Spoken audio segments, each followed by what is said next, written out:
आज हम kinematics unit 2 physics class 9 के 3 और टॉपिक्स पढ़ते हैं। एक है मोशन, दूसरा है describe that motion is relative and तीसरा टॉपिक जो है वो है स्केलर एंड वेक्टर्स। क्वेश्चन है कि what is motion, describe that motion is relative, how to observers in the relative motion can have conflicting views about same object. यानी मोशन क्या है, मोशन किस तरह रिलेटिव है और दो ऑब्जर्वर जो एक मोशन को देखते हैं एक ऑब्जेक्ट के बारे में, उनकी राय जो है वो मुख्तलिफ क्यों है। तो पहले हम मोशन को डिफ़ाइन कर लेते हैं कि a body is said to be in a state of motion if its changes its position continuously with respect to its surrounding with the passage of time। अगर वक्त के साथ एक बॉडी अपनी जगह अपने सराउंडिंग को चेंज कर रही है तो हम कहेंगे कि बॉडी जो है वो मोशन में है। फॉर एग्ज़ाम्पल, अ बस running on a road, a flying bird. Motion is relative. If you are sitting in a car moving on a road, a person standing on the road would feel that the car and all the people in it are moving forward. You will feel the man is moving backward and the people with you are at rest। यानी अगर एक car में हम लोग travel कर रहे हैं तो बाहर जो शख्स होगा वो हमें देखेगा कि हम लोग मूव कर रहे हैं फॉरवर्ड डायरेक्शन में, और हमें ये महसूस होगा कि वो शख्स जो हमें देख रहा है बाहर से वो बैकवर्ड मूव कर रहा है, पीछे की तरफ जा रहा है, और हम लोग जो कार में लोग बैठे हुए हैं वो एक दूसरे के लिहाज से रेस्ट में। यानी यहाँ पे हमारे पास डिफरेंट ऑब्जर्वेशन है। एक वो शख्स जो कार से बाहर खड़ा है वो हमें मूव होता देख रहा है, हम जो कार में बैठे हुए हैं वो एक दूसरे के लिहाज से रेस्ट में हैं, और हमें वो शख्स जो बाहर खड़ा है वो पीछे की तरफ मूव करता हुआ नज़र आ रहा है। So it only depend on the objects relative to which you see motion। if you change it, motion changes। Objects can be at rest and in motion at the same time। for same event, two observers can have different observations। for example, a body in a train is in motion with respect to observer on the ground, whereas the same object is at rest with respect to another observer in train moving with the object। thus the motion and rest are not absolute but relative। यहाँ हम ये explain कर रहे हैं कि motion और rest जो है ये रिलेटिव है, क्योंकि एक ही इवेंट है। ऑब्जर्वर जो है एक ऑब्जेक्ट को जो ट्रेन में है और ट्रेन के तमाम जो लोग हैं वो इस ऑब्जेक्ट को रेस्ट में कंसिडर कर रहे हैं, लेकिन यही ऑब्जेक्ट बाहर ट्रेन के बाहर जो लोग हैं जो स्टेशन के ऊपर है उनके लिए यही ऑब्जेक्ट जो है ये मोशन में है। हम पहले पढ़ चुके हैं कि what are physical quantities. Physical quantities are those quantities which है कैन बी मेजर। अब इसकी दो कैटेगरीज है, टू टाइप है। एक है scalar quantity. Such physical quantities can be express bye a single number with a proper unit. हमारे पास ऐसी क्वांटिटीज हैं जिसको हम एक नंबर के साथ अगर एक यूनिट लगा दें तो इससे एक्सप्रेस कर सकते हैं।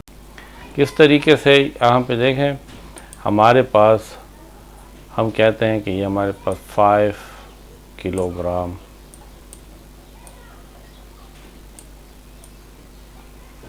शुगर है, या 10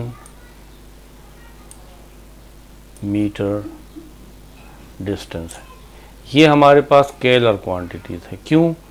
क्योंकि यहाँ पे देखें, ये जो मास है 5 किलोग्राम, इसमें एक नंबर है 5 और एक इसका यूनिट है, इसमें और कोई चीज़ नहीं है। इस किस्म की क्वांटिटीज़ को हम स्केलर क्वांटिटीज़ कहते हैं, जिसको मेजर करने के लिए एक नंबर की ज़रूरत है और एक यूनिट की। इसी तरीके से ये देखें, ये एक नंबर है 10 और ये एक यूनिट है, ये मीटर जो है ये एक यूनिट है। तो 10 मीटर डिस्टेंस का हमारे पास यूनिट है। तो इसका मतलब कि 10 मीटर एक डिस्टेंस है और 5 किलोग्राम ये एक मास है। तो ये लेंथ जो है, लेंथ या डिस्टेंस, लेंथ हमारे पास क्या है, स्केलर क्वांटिटी है। मास हमारे पास क्या है, स्केलर क्वांटिटी है।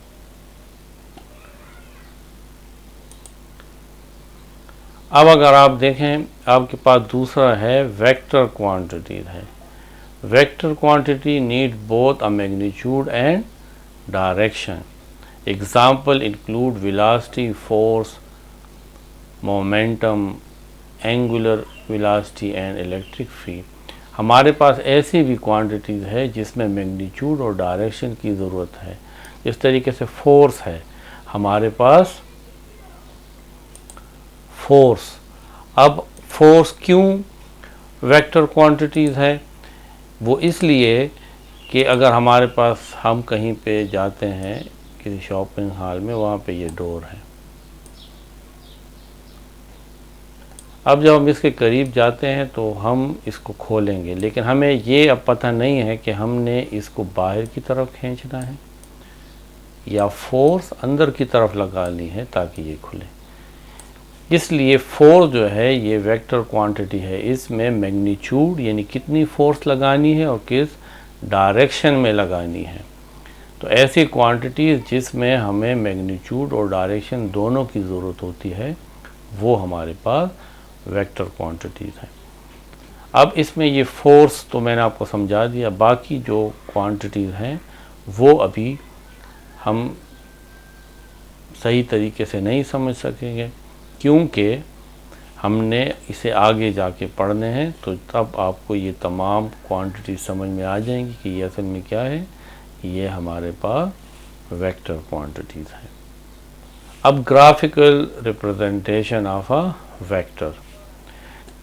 हम वेक्टर को ग्राफिकली किस तरीके से रिप्रेजेंट कर सकते हैं? तो ग्राफिकली हम वेक्टर को रिप्रेजेंट करते हैं एक एरो की मदद से। ये देखें, ये एरो है, इसका ये जो लेंथ है ये मैग्नीट्यूड शो करता है और ये जो इसका हेड है ये इसकी डायरेक्शन शो करता है। अगर दूसरा हमारे पास ये है तो अब देखें इसका लेंथ ज़्यादा है, इसका मतलब है कि ये अगर फोर्स का हमारे पास वेक्टर रिप्रेजेंटेशन है तो ये हमारे पास क्या होगा, ये ज़्यादा मैग्नीट्यूड की फोर्स होगी। दोनों की डायरेक्शन सेम है लेकिन इसका मैग्नीट्यूड इसके मुकाबले में ज़्यादा है। तो ग्राफिकल रिप्रेजेंटेशन ऑफ वेक्टर्स किस चीज़ से होती है, वो एरो से। इसका लेंथ जो होगा वो हमारे पास मैग्नीट्यूड ऑफ द वेक्टर होगा और इसका ये जो डायरेक्शन है, हेड जो है, ये इसकी डायरेक्शन को शो करेगा। Vectors are drawn as arrow. The arrow has both a magnitude and a direction. The starting point of a vector is known as the tail and the end point is known as the head. अब हम इसकी एक example ले लेते हैं। ये हमारे पास इसकी एग्जांपल है। देखें, Al Khalid tank move to 50 metre from origin toward 30 degree north to east. ये डायरेक्शन है और ये इसका मैग्नीट्यूड है। तो ये 50 मीटर जो है इसको हम किस तरीके से ग्राफिकली रिप्रेजेंट करेंगे, तो हम स्केल ले लें, कोई भी सूटेबल स्केल हो, हम ये स्केल ले लेते हैं कि 1 सेंटीमीटर 50 मीटर के इक्वल है। तो 5 centimetre is equal to 50 metre. तो 50 मीटर को हम रिप्रेजेंट करेंगे 5 सेंटीमीटर के साथ। तो ये हम direction north, south, west and east, ये हम डायरेक्शन जो है इसको ड्रा कर लेंगे और यहाँ पे एक लाइन खींचेंगे 5 सेंटीमीटर, किस एंगल के साथ? 30 एंगल के साथ। तो ये अब एक हमारे पास एरो है which represent Al Khalid tank moving to 50 metre from origin towards 30 degree north of east।